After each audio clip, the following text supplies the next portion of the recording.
Hey there, tech enthusiasts! Today I'm diving into the world of the SF-5 DAC Board, a tiny yet mighty gadget that converts digital signals into precise analog signals.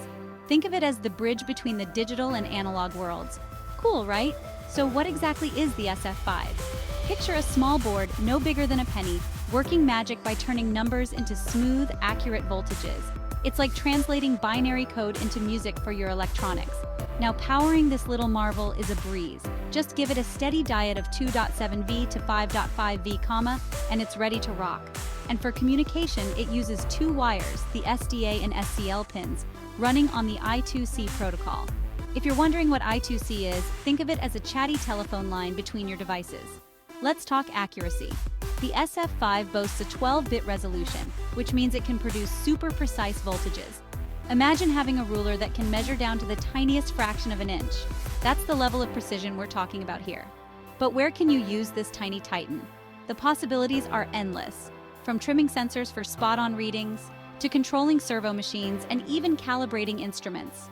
Basically, if you need exact control over voltages, the SF-5 is your new best friend. And it's not just powerful, it's also pocket-sized. Measuring just 2 mm by 1.5 mm, this board is perfect for portable devices. Plus, it's a power saver, using minimal energy to get the job done. Worried about extreme temperatures? Don't be.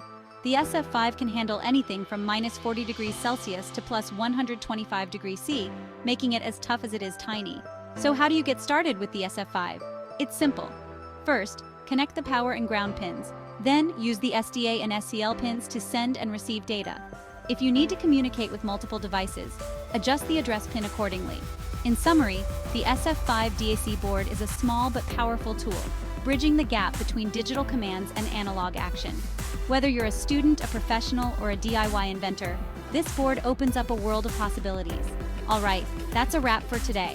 Don't forget to hit that like button if you found this video helpful, and subscribe for more tech insights. Until next time, keep experimenting and stay curious.